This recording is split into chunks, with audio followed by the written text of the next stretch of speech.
Oh, yeah.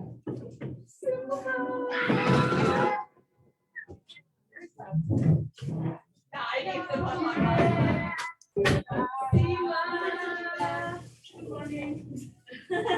Carry that note.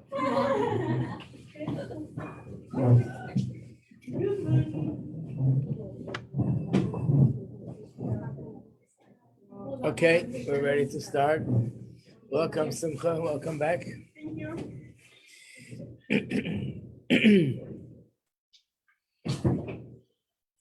Okay, so yesterday we started the Iggeres HaTeshuva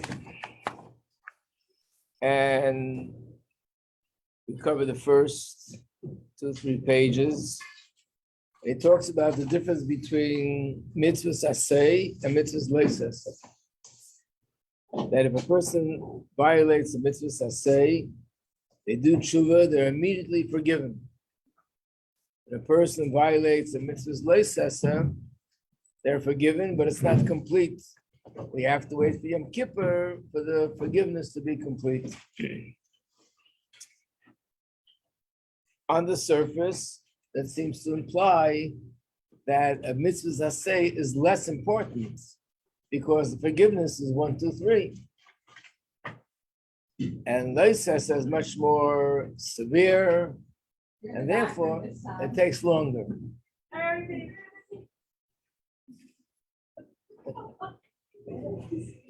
So the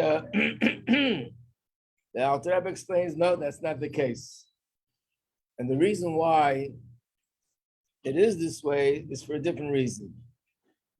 And that is, what is the difference spiritually between mitzvahs asay and mitzvahs lo asay? When you observe a mitzvah asay, by the way, Simcha, you don't have a filter here. When you observe a mitzvahs lo asay, what you're accomplishing spiritually is you're drawing down this, and this. What you're accomplishing spiritually is you're drawing down certain light of Hashem. If you don't observe the mitzvah, then that light is missing. Mitzvahs lo asay is something else. When you do mitzvahs lo asay, you're causing damage. In the language of Chassidus, you know that when we do our Maimorim, we always have at the end a page of Chassidic terminology. So look at the last page in this booklet. It's page 25. And it has the number 2, the term pagam. That's the Hasidic term that's used. Pagam means a defect. So when you do an Aveira, you cause a defect in somewhere in the spiritual realm, in one of the letters of Hashem's name. And that spiritual defect is like in the human body would be causing an injury to the body.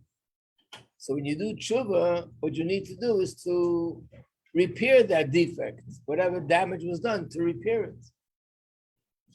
And you could repair it, but it takes longer. So that's the difference between mitzvah asay and mitzvah lo asay. Mitzvah asay, there's a certain part of it that you can no longer make up. Once you did the mitzvah, once you missed doing the mitzvah, you didn't draw down this light of Hashem on this particular day, it's over and you can't make it up. So the tshuva helps that Hashem forgives you, Hashem cancels any kind of punishment, chas v'shalom. Hashem's relationship to you is back to the way it was, but the damage that was done, that there's a light of Hashem missing, something, a certain deficiency here, that remains. However, with the lo asay, we can also correct the damage. And therefore, it takes a little bit longer, but we can correct the damage. So that's the difference. So now we are on page,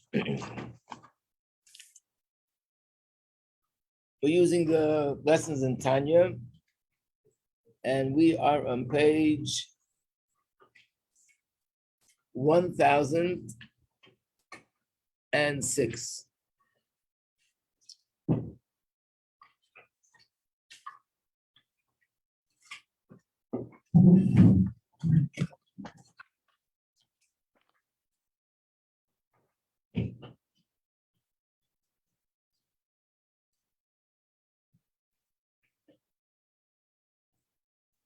Rabbi Majeski, Yeah. if someone doesn't like complete the Tshuva process of Yom Kippur for 1 year, can they do it on the next year?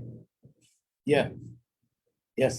Yom Kippur is not just for the year, it's for anything in the past. Okay. So in the middle of the page, we did this, but I'm gonna go back a little bit.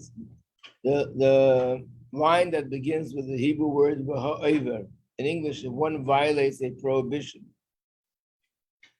So what he said before, what he explained before was what happens when you miss doing a mitzvah aseh, positive commandment. V'ha'over al-mitzvahs le'isesa. If a person violates a prohibition, a negative commandment, by doing that, you became attached to klipa. That became attached to your soul. By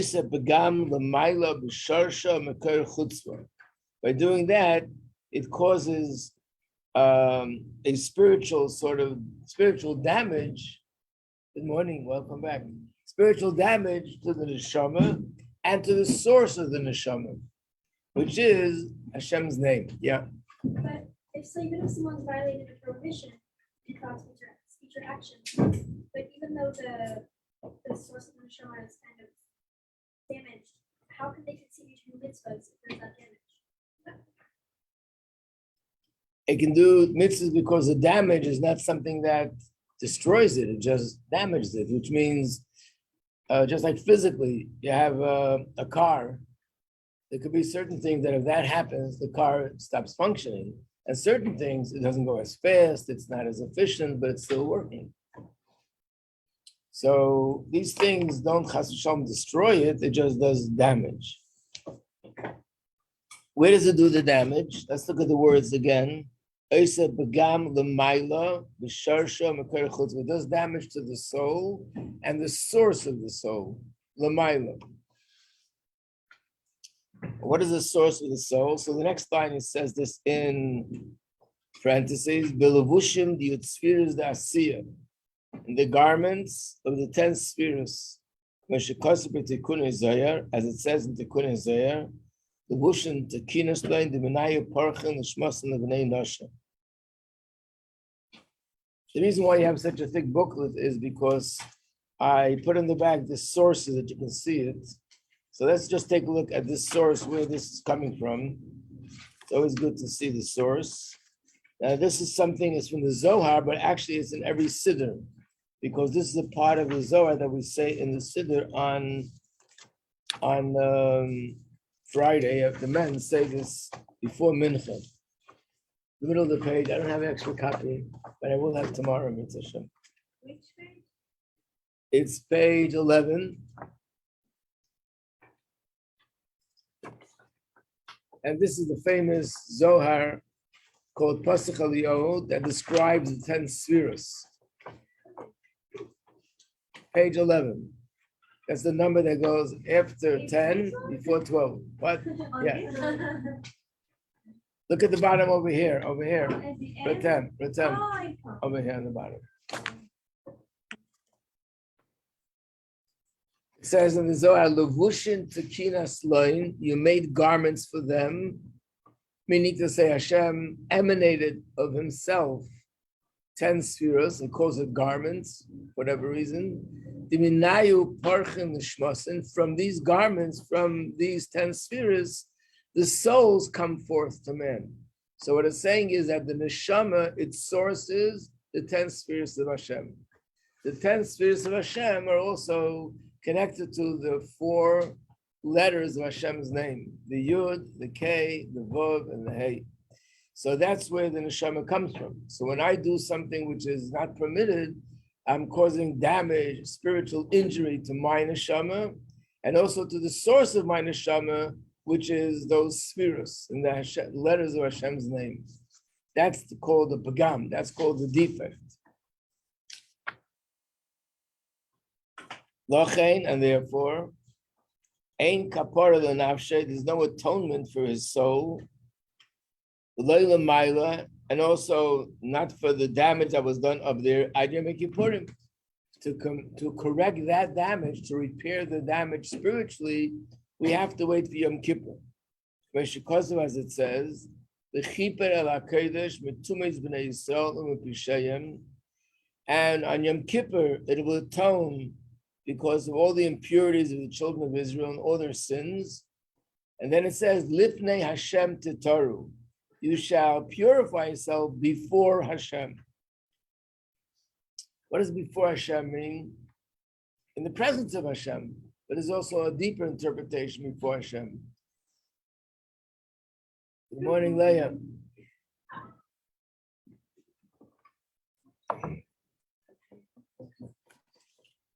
There's a deeper interpretation to the word before Hashem, and that means before, above.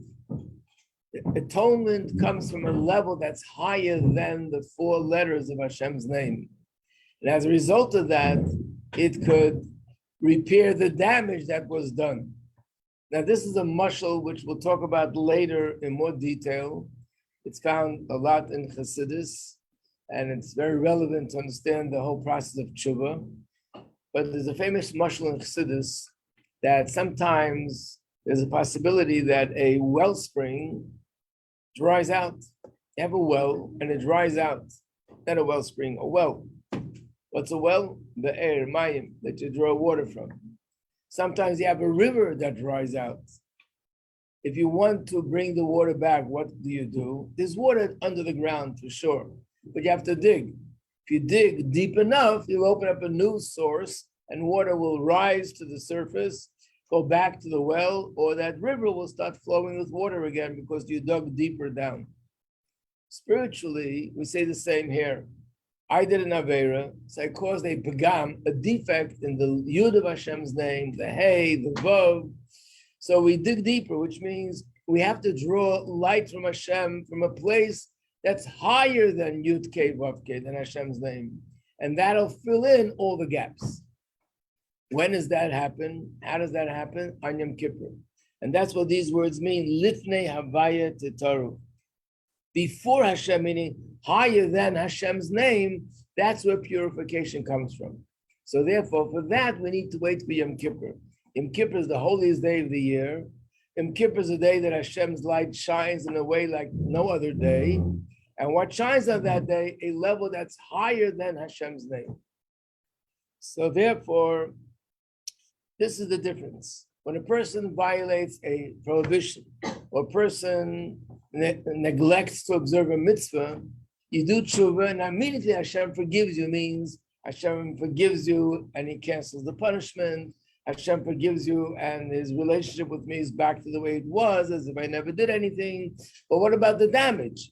In the case of a mitzvah aseh, the damage can be corrected completely. In the case of a prohibition, the damage could be completely corrected and repaired. But for that, we need tshuva and Yom Kippur together. Yeah. What about if someone never does tshuva or something that they never do tshuva? Happens. What happens? Then the damage gets corrected other ways. So first of all, there are certain times that people don't even realize it, but they do certain mitzvahs, certain good things that are so powerful and have such a merit to it that also could help correct the damage. If chas v'shalom, a person lives their whole life without correcting anything, then after they pass, then they go through a process and that corrects the damage. But ultimately, every neshama becomes totally corrected and repaired. So the Alter Rebbe concludes now on page 1007. The lachein and lilmed mikan shum kula chas v'shalom b'mitzvah aseh. So therefore, people should not infer, should not derive from this Gemara that by neglecting to do a mitzvah say is not such a terrible thing, because look, tshuva helps right away. It's not true. On the contrary, the reason why it helps right away because there's a certain part that can never be corrected. Befrat Talmud Torah, especially the mitzvah of learning Torah. This is for a man. A woman doesn't have the obligation. If a woman learns Torah, she gets the reward and the merit of a mitzvah, but she's not obligated. A man is obligated to learn Torah. And our sages said, Hashem was ready and sort of overlook idolatry and adultery and even murder, but not ready to overlook the neglect of Torah study. And I guess that's because Torah study has something in it that's higher than everything else. So therefore, we come to the conclusion that we have to be careful with observing mitzvahs say, and for this, tshuva helps right away. For this, we need Yom Kippur, and this is the explanation. Now, the Brisa continues. So on page 1008. Ovar al krisis mises of bezdin. What happens if a person violated an avera that is so harsh that the punishment for that is chas v'shalom, that penalty either through bezdin or from heaven. So the Gemara says in that case, Shuv is not enough, Yom Kippur is not enough, Yisurim Markin. Unfortunately, the person needs to go through some sort of a process of suffering, and that ultimately will be what will wipe away or correct the damage. Now, we don't know why, we can't explain this, why it has to do with suffering, yeah? Or does it just correct the damage for that avera, or does it correct the damage for all the averas? For whatever avera I do tshuva. Tshuva means I say to Hashem, I'm sorry for what I did, and I'm asking for forgiveness. So if a person says, I'm sorry for all the things that I did, which we usually say that, it helps for everything. If a person is asking tshuva for a specific thing, it helps for that specific thing. Right, but I mean like the death penalty, that concept of the avera they're being executed for, or for all their averas? So it depends. If he does tshuva just for that, then it'll only help for that. Let's say when we do a shamnu, bagadnu, gazalnu, we're including everything and anything that can be spelled by the aleph base. So nothing's left out. Because any avera we did has to start with one of the letters of the aleph base.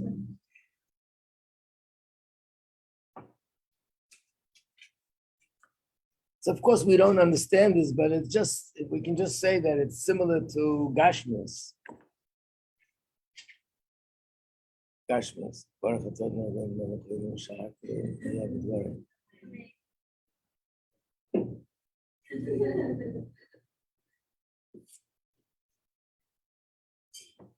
In Gashmis, we see an interesting thing that most processes and procedures that are done for healing, they're painful, whether it's medication, whether it's stitches, whether it's surgery. It's not chas v'shalom that the pain is what does the healing. You're doing something which heals, but it happens to be that whatever process it is, usually is a painful process. So we don't understand why this is the process. Of course, we don't understand it, but we do understand that the going through suffering is not chas v'shalom Hashem getting back at me, as not Hashem taking revenge for what I did. It's a process of healing, a process of cleansing, and that process is a painful process. So just like you wouldn't look at a doctor as somebody mean if he does surgery, because look what he's doing, he's cutting this person up. You would look at it as saving the person's life sometimes and healing the person. So too, even the punishments in Torah are part of a process of chesed. It's there to cleanse the neshama and to repair the damage. And the word that he uses here is memarkin. It's not a very common word. So the Alter Rebbe says in parentheses, pirush, that means goymer hakapara. It means it completes the atonement. It's like when you clean a vessel, after cleaning it, you rinse it, you polish it, which means it's the final touches to make it complete and perfect. So these are the final touches. Tshuva helps, Yom Kippur helps, and what's the final touch when a person goes through a process of suffering? It's interesting, the Gemara says that suffering could be, even if a person puts their hand in the pocket to take out a coin, and they realize it's in the other pocket. Oh. Really? Yeah. That's so nice. We shouldn't have any worse suffering than that. Yeah. Sometimes the body goes into things because neshama, but not you, like the last one. Talking about a Gilgul? Yeah. Sometimes we can go on things because what neshama went through in the other body. Right. Basically, all our neshamas in our generation, we've been here before. We're all recycled neshamas. We've been here, and some neshamas been here more than once, and we're here again to repair things that weren't repaired in the previous lifetime.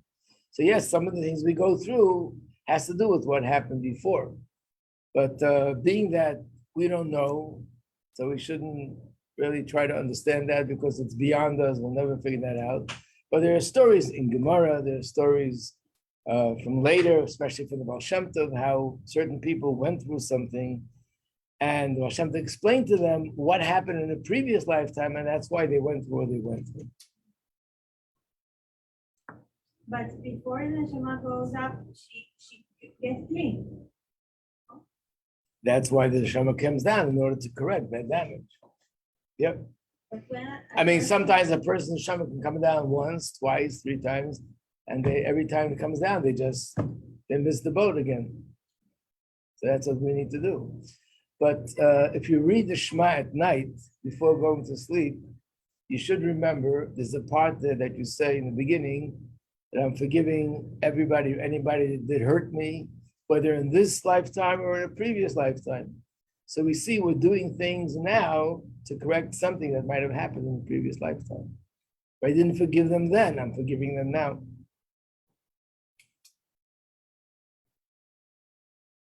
Okay.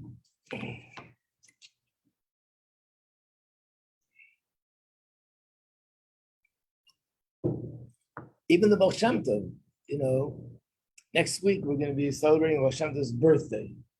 So Baal Shem Tov himself, his neshama was there before and came down a second time to correct something which he missed out the first time. not new neshama, the Baal Shem Tov? No. The Alter Rebbe was a new neshama. Yeah, but what's Baal Shem Tov? No. So which neshama it was? So the Baal Shem Tov refused, he was a hidden tzaddik, and he refused to come out in the open because he didn't want to be a tzaddik out in the open. He liked his life as a hidden tzaddik. And he also knew that once he comes out in the open teaching Chassidus, there's going to be tremendous opposition. And his Rebbe, who was Achi Ashiloni, and we'll talk about it more next week when we get to Chaya Elul, insisted that he must come out in the open. And he refused and was going back and forth. And finally, what finally convinced him was when he told him what is the reason that his neshama came down a second time. And he told him the following story, that there was a Yid who lived in Tzfat. He lived in Tzfat. And he was a simple Jew, but a very God-fearing Jew. And one night he heard a knock at the door, and he asked, who is there? And the answer was, Eliyahu Hanavi. The door opened up, someone walked in, and the room lit up, and the whole house was transformed in some sort of a special atmosphere.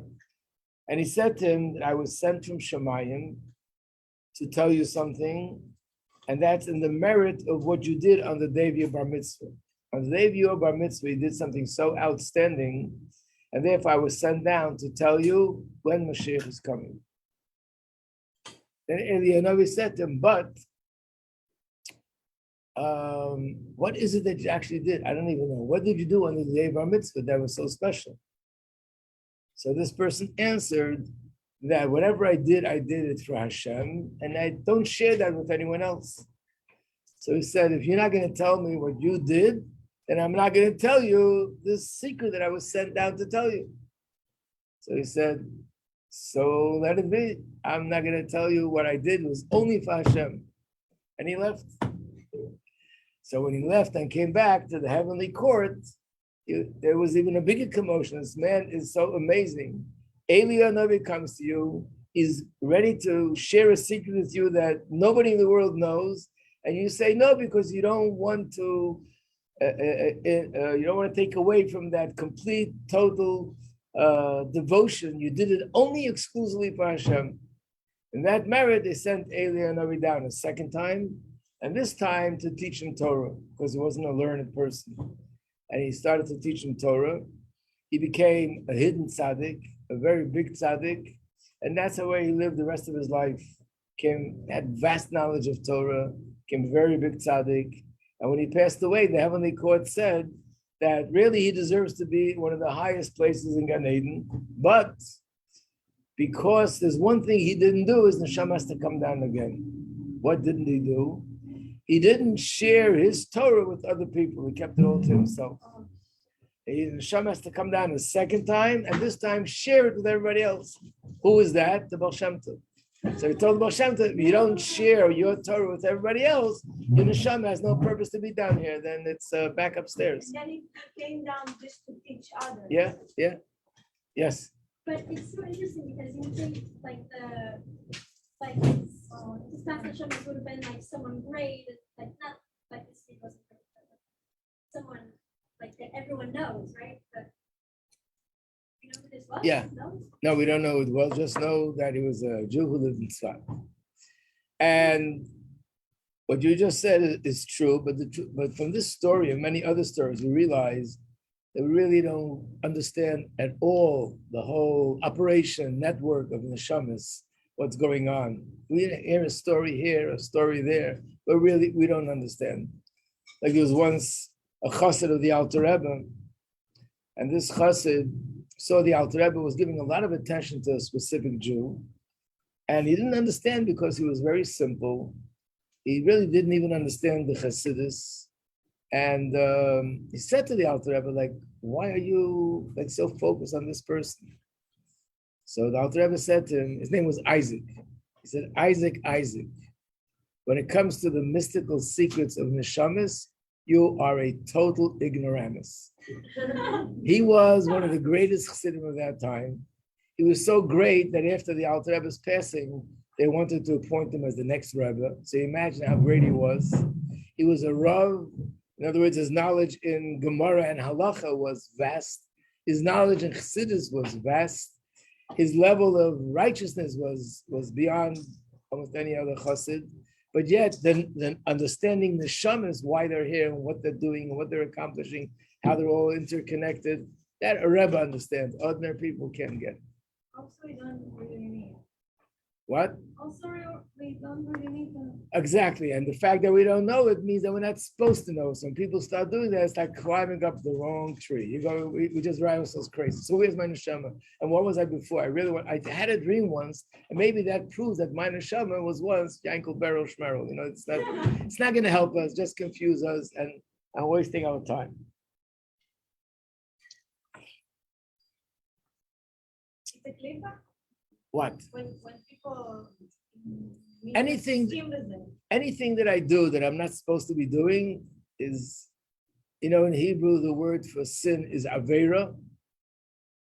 So it says in Chassidus, avera, the word doesn't mean something terrible. Avera means to move away, la'avor, to go aside. If I go aside, I move away, I deviate from, right, I deviate from where I'm supposed to be going. That's everyone has work to do, you have a job to do. Hashem put us in this world to accomplish things. Now I'm going to spend my time and energy and attention on things that I'm not meant to, then that's the wrong thing to do. Yep. But if you think you're seeking knowledge, how do you know that it's knowledge you're not supposed to seek? So the answer to that question is, the only way to know is from the sources of Torah. We have to look and see, is this something I should know, I shouldn't know? In other words, you would have to look for a source that tells us, is this something I should pursue or not?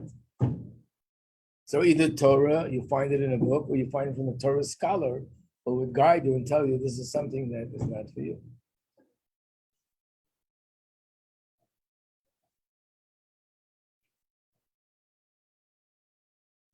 So basically, kapara means the atonement, the cleansing. Shenem, as it says, Hashem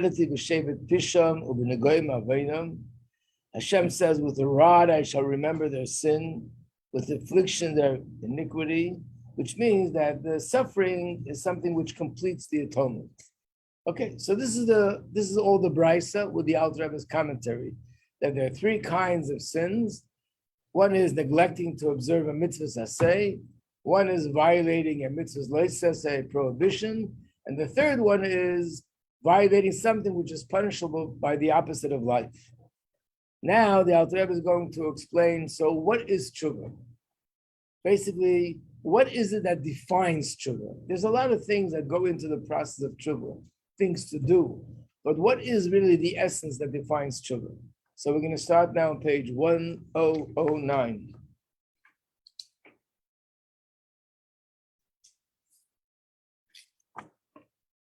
What is the mitzvah of tshuva? As it's required by the Torah, it's really one thing, to abandon the Aveira. Tshuva means I make up my mind, I will no longer do this sin. So when you look in Gemara, when you look in Kabbalah, when you look in Sfarim, there's all sorts of things to do which helps a person tshuva. So we should know all these things are extra. It's the icing on the cake. The essence of tshuva is one single thing. If I did something wrong and I say to Hashem, I'm sorry for what I did, and I take upon myself not to do this again, that's true. That's all. These, and we'll soon see why he's saying this.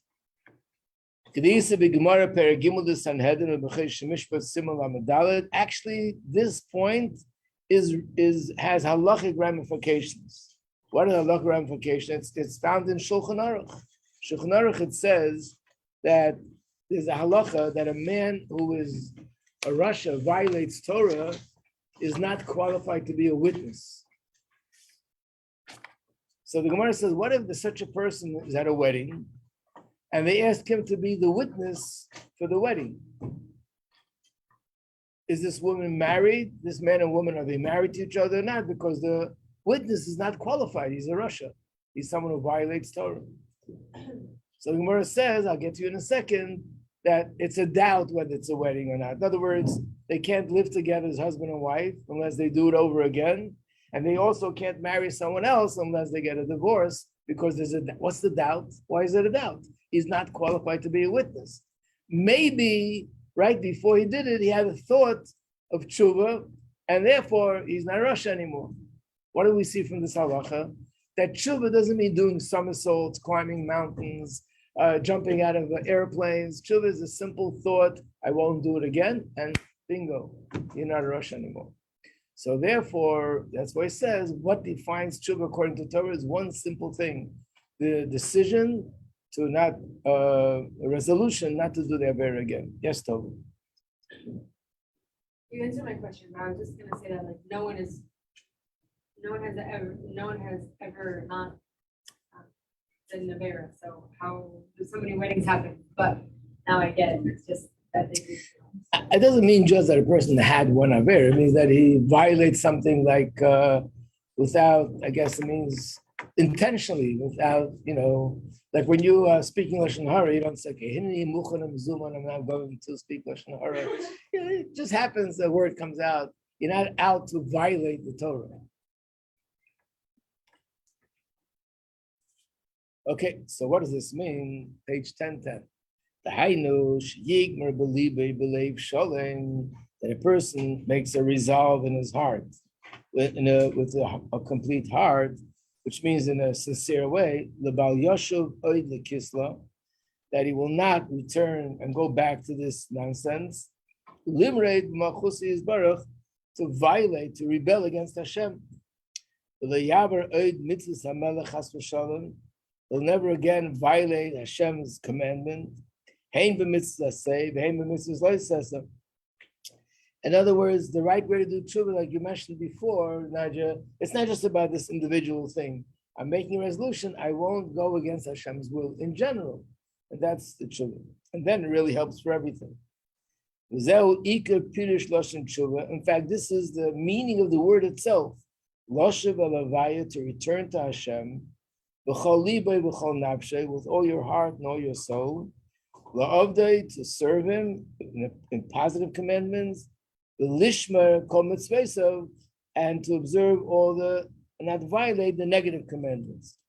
As it says, and here it brings psukim. So again, let's look inside. I'll just show it to you inside. You can see each one. These are all psukim from different places that spell out that this is the definition of tshuva. Let's look at page 15.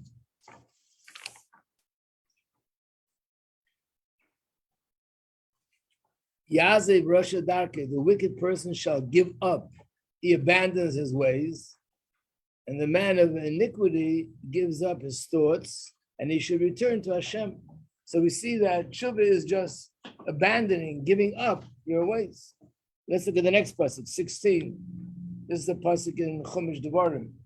V'shavta ad Hashem alakecha, and you'll return to Hashem with all your heart and all your soul. And then we go to the next pasuk, 17.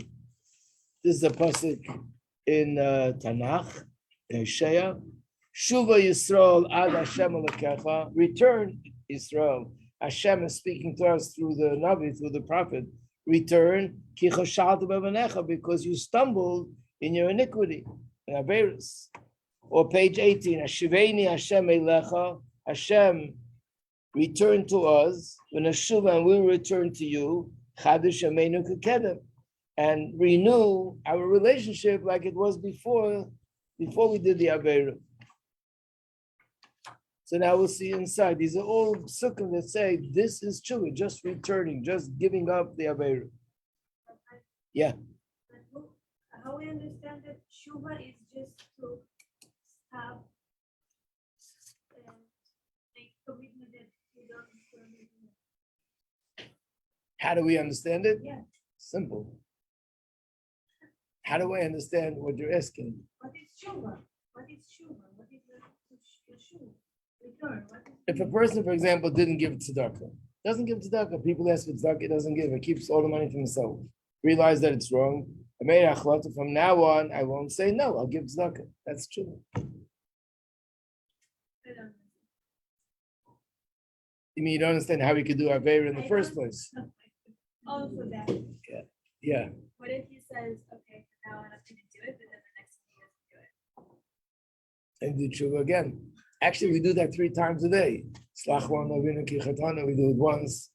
Afternoon mincha. Slach lanu avinu ki chatanu. Hey, didn't you say that this morning? Yeah, I'm sorry. Ma'ariv slach lanu avinu ki chatanu. We're going to learn this in Tanya later in this sefer, but it's a later chapter. The Alter Rebbe says, why is this acceptable? There's a famous Gemara that says, if someone says, I'll do an Aveira, and then I'll do tshuva. So Hashem won't accept that tshuva. And that's what we're doing every day. We do an Aveira, and then we say, okay, I'll do tshuva. I do it for Shachar, Mincha, Ma'ariv 3 times a day. The Alter Rebbe says something very, very powerful. And that is, if I do an Aveira, and while I do the Aveira, I'm saying what encourages me to do it, because tomorrow I'll do tshuva. That's not acceptable.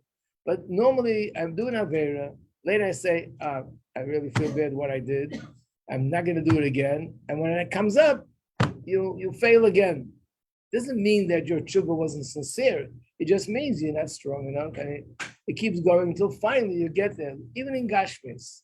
I'll give you a Gashmis the commercial. A person who's trying to stay away from eating certain foods. Cake is not good for me. It affects my weight. I don't feel good. From now on, I won't eat any cake. 2 hours later, sitting by the table,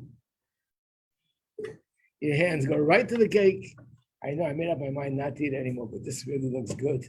And you eat it. Okay, but from now on, that's it.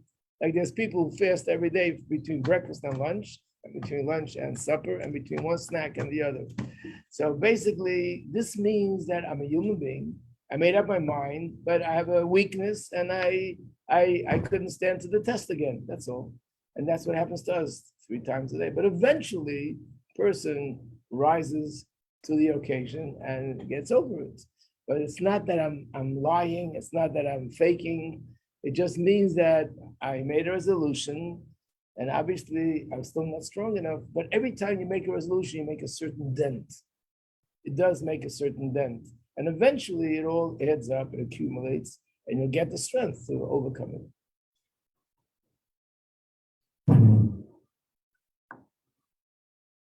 So here he brings all these psukim. Yazev Rasha Darke, this is the one I just showed you.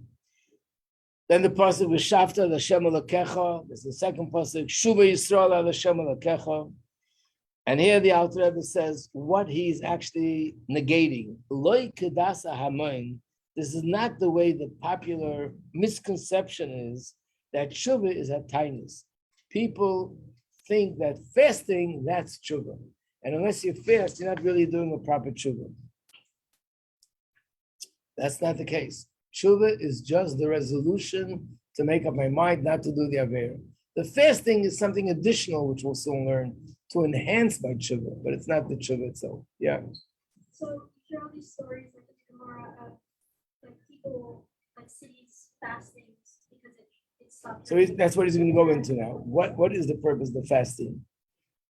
The Hainu, page 1012. Mrs. Bezin, even someone that violated the most serious of Averas, which is those that are punishable by the opposite of life. Shigmar kaparasa de yisurim. And even where it says that there's such thing as suffering, Hainu shakadosh baruch hu maybe all of yisurim. A person shouldn't, God forbid, bring suffering upon himself. Hashem says that He will do it. In fact, this is what it says in the pasuk.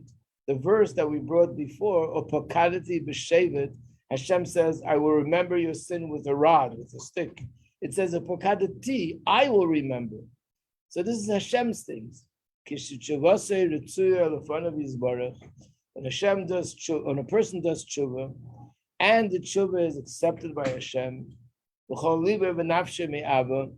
the tshuva with love, with all his heart and soul. Being that when you show love for Hashem, then Hashem shows love to us. Like water reflects water, that's a face. That's how one heart reflects the other. That brings us to the Leila. The Oirer Ha'aba v'Chesed Hashem v'Marak Habeini b'Yisur b'Elamazah. Because it says, "Kis Asher Yev Hashem Yechiach." Actually, when the ones Hashem loves, He chastises, which means that Hashem will choose if this is a person that He wants to do something that will go through suffering in order to purify him in an extraordinary way and to enhance his tshuva. But the tshuva itself, from my end, is just one thing: the resolve, not to do the Avera. I know there are stories that seem to be saying different, but let's first finish the Perek and then we'll go back to explain that. So this is the main thing of this chapter. You'll see that this is the main point to let us know that the essence of tshuva is just the resolve, and that's what defines tshuva. To be continued. Okay. You're welcome. Shana, you can take this one. We'll get more copies tomorrow. This is the Perek. This is the summary of each chapter. We're going to be reading this year.